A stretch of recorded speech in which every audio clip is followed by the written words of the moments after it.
Hello बच्चों, अब मैं आपको दिखा रही हूँ आपका कक्षा का पाठ 10 खुशबू रचते हैं हाथ, जिसके लेखक है अरुण कमल के 15 अति लघु प्रश्न उत्तर। ध्यान ध्यान ध्यान से देखिए और एक एक प्रश्न का उत्तर स्वयं लिखने की कोशिश करें। गलत होगा कोई बात नहीं, पर आप पहले खुद लिखिए कि आपके अनुसार इसका उत्तर क्या होगा। अब हम देखते हैं इसकी उत्तर माला। पहला क्वेश्चन था, पीपल के पत्तों जैसे नए नए हाथ से कवि का क्या तात्पर्य है। तो बच्चों, इससे तात्पर्य उन भोले भाले मासूम बालक बालिकाओं के हाथों से जो पीपल के पत्तों के समान कोमल होते हैं। दूसरा है, देश की मशहूर अगरबत्तियां कौन बनाता है। तो कूड़े करकट और गंदी बस्तियों में रहने वाले लोग। कविता में किस किस प्रकार की अगरबत्तियों का उल्लेख किया है। केवड़ा, गुलाब, खस और रात रानी की सुगंधित अगरबत्तियों का। खुशबू रचते हैं हाथ कविता का मूल उद्देश्य क्या है।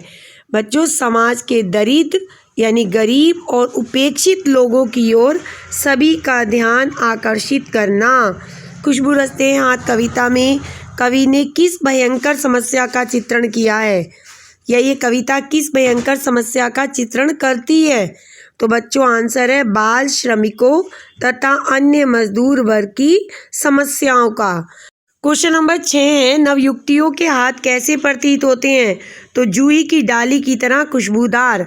समाज को सुंदर बनाने वाले लोग अक्सर कैसी जगह रहते हैं, गंदी जगह में।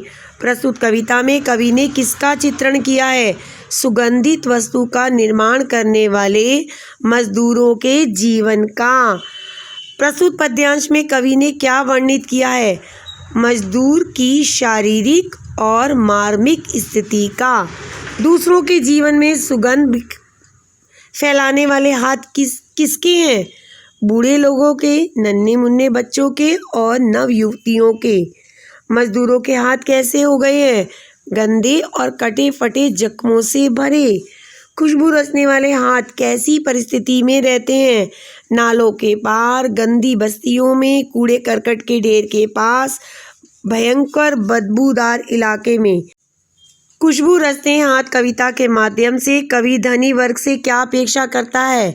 वह अपेक्षा करता है कि वह गरीब और मजदूर लोगों के लिए कुछ ऐसा प्रयास करें जिससे उन्हें बदबूदार बस्तियों में ना रहना पड़े। खुशबू रचते हाथ से क्या तात्पर्य है बच्चों, अगरबत्ती बनाने वाले हाथ। अगरबत्तियों की खुशबू मनुष्य को कैसा बनाती है, प्रसन्न और तरोताज़ा।